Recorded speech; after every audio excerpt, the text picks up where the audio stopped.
Okay guys, welcome back to the shed. This is actually recorded yesterday, but I'm packing up this amp thing now, and my plan for this is, first of all, I padded the back where the heat sink is, put a little padding there, and then I put padding on all the dials and stuff. For the most part, they're behind this edge, so it'll be good, but I put plenty of bubbles on top of those. And now I'm going to drop it in this box and then restructure this box to fit it snugly. Then I'm going to take that and I'm going to put it into some double wall box or boxes if I have to Frankenbox, and that'll be it. So I'm going to basically just put a bunch of cardboard in between the outside world and this amp. And then, like I said, this thing is pretty sturdy. Like it's not gonna, it'll be fine as long as I put plenty of cardboard on it and pack it well. So anyways, that's what I'm gonna do. I'm gonna go ahead and put this in here now and then cut this box down to fit it snugly. Okay, I've got this in here now, and what I'm gonna do, actually I'm gonna center this thing, and then I'm going to take, I have some cardboard that I can use. Like this box right here, I can cut this up and then I can replace it with one of these, and then use that box that I replaced it with and also cut it up, and I can put even more walls of cardboard around it to strengthen it even more. I think that's what I'm going to do here. And then I'll resize this part and fold it down, and that's going to be a ton of cardboard in there to protect it. And then I will still take this whole thing and put it inside some more boxes. All right, so what I've done now, I've got cardboard running down every side of this box, and then I supplemented with just a little bit of paper just to really tighten things up. And now this thing is not going to move. I'm going to take my scoring tool, score all around, and then fold these flaps down. Okay, next step, I've got this thing all closed up. It's nice and tight. I had this box here already, this large box, and I'm going to use this. I'm going to make a final wrap on this box, and then we're going to call it good. A little cutting, a little folding, well, a lot of taping later, and this thing is ready to go. It feels good to me. Hopefully it makes it to you okay, Dennis. I appreciate the business, dude. I hope the amp works too. Power's on, but I don't know anything past that. So anyways, thanks, dude. Good morning, everyone. We are back in the shed. Time to get back to work today. I did a little work last night. I was fooling around with these. I've been putting this off. I've been trying to, now it's time to tackle some of this stuff I've been putting off. But these big box PC games, the reason I've been putting them off is because a lot of them didn't have their manuals and disc and all that in place. And I still have some work to do here, but this stack right here is ready to list. This stack over here is missing stuff. And then so is, I don't have these combined. Some of this stuff doesn't, I don't even have it at all. And some of it I might be able to put together. I still have a few more pieces back here. Not much though. For the most part, I have it all out. You know, there. That's a bunch of like Command and Conquer stuff. And I've got a few more pieces up there.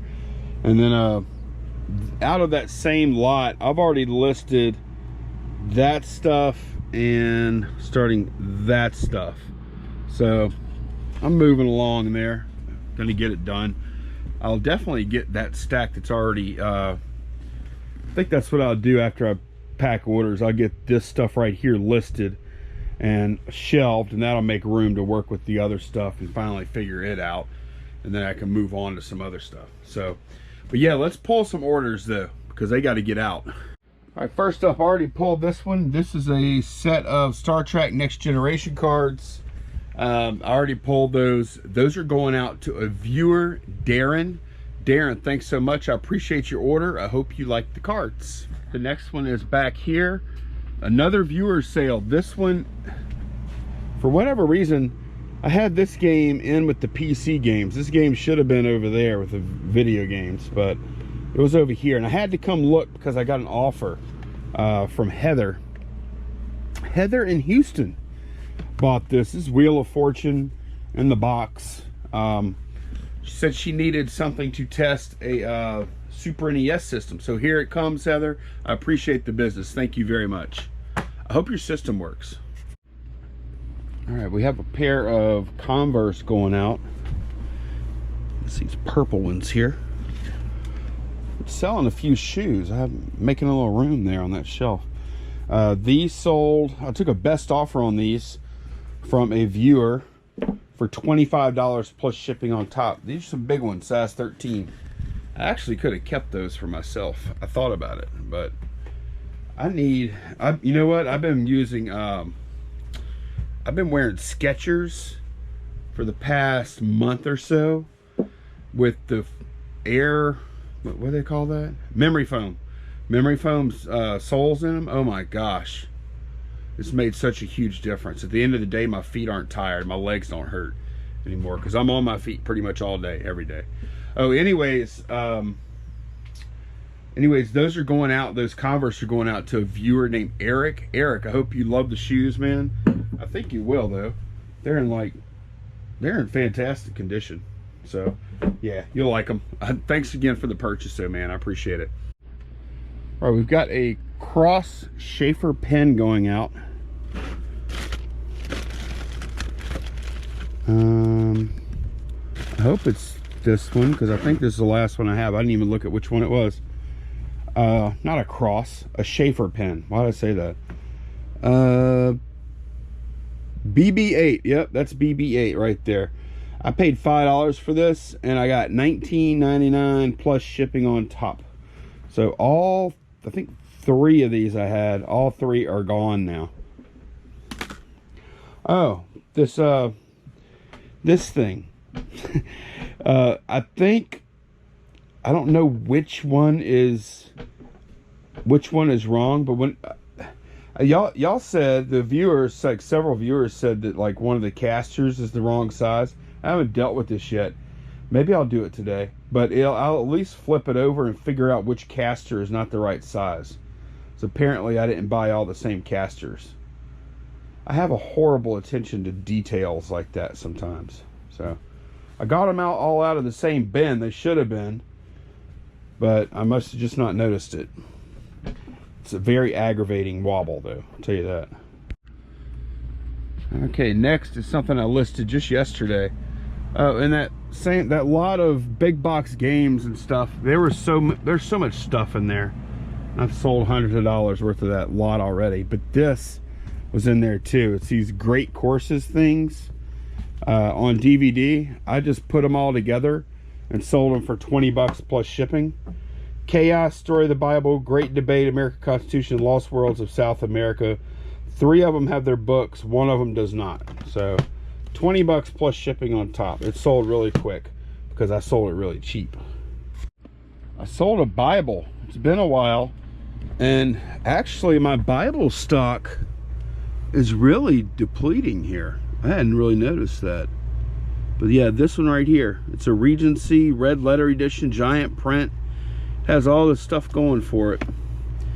Bibles, I still think Bibles are a good thing to buy and sell. Usually I pick them up. You know what? When I used to go to Goodwill every day, I would usually pick up a Bible a week or something like that on average. I just haven't been going. And I've really tightened up my buying requirements for Bibles. I used to buy just about any Bible, and now I'm being more picky. But these are like just for a standard Bible. This is good stuff. Giant print, red letter, all that stuff. That's a decent little Bible there to resell. Sold it for $14.99 plus shipping on top.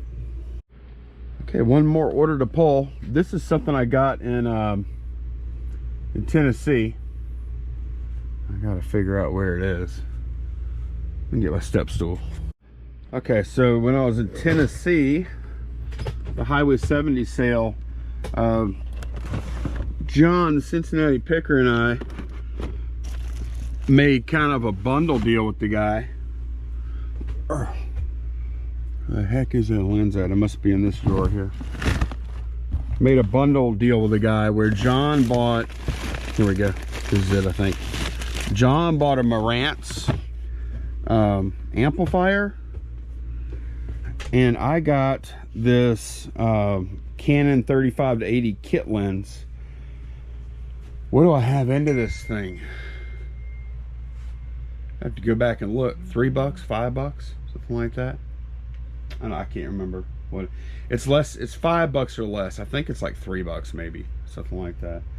But anyways, this finally sold. It's been listed for a few weeks now. This finally sold for $29.99 plus shipping on top. All right, so yeah, that's all I have going out right here. So it doesn't look like a very good sales day, but actually I stole some of my sales that would have gone out today. I shipped them out early yesterday. So yeah, whatever. Sales have been actually pretty decent lately. I've been pretty pleased. Although if I don't start listing again heavy, then they're gonna slack off. Like, that's why I need to at least get this stuff and find some more stuff to list today. Because I've listed like literally Monday and Tuesday. I listed one thing. The only thing I listed was that Great Courses thing, and it sold. I've just been a little busy. I've been working, I just haven't been listing. So got to get back to the listing today. Okay, I'm back from shipping and stuff, and I'm listing these games now, working through this stack. I've gotten these photographed so far. I'll photograph the rest of this stack and then list them all and then move on with something else. But I got an interesting, actually 3 messages from eBay, which I'll give a little screenshot there, regarding if y'all watched the previous video where I talk about the fake bidders. A lot of y'all said that they were guest accounts. Yeah, they are guest accounts for sure. I didn't actually know that they were guest accounts, honestly. Like, I've heard of guest accounts before, but it makes sense. Those are guest accounts. But that wasn't the reason that I canceled the bids. The only reason wasn't because of the weird usernames. The main reason was just their activity, just the way it went down. I'm not going to restate all that from the previous video, but I did get I got 3 messages from eBay today telling me suspicious activity or suspicious bidder or whatever, and all 3 of those users were identified by eBay as bogus accounts. And eBay said that, you'll see, you can read the message there, but eBay said that they've canceled all bids. So although they didn't, because I canceled the bids before eBay stepped in. So I guess that means that eBay would have canceled the bids retroactively or something. I don't know. But eBay, I'm not alone in thinking that those were, all bogus. eBay said they were bogus too. So, and they have a lot more information than I do on the back end. So that was the end of that. So anyways, that's going to be it for today, guys. I appreciate y'all watching the videos, and I will see y'all again tomorrow. Take care. Bye-bye.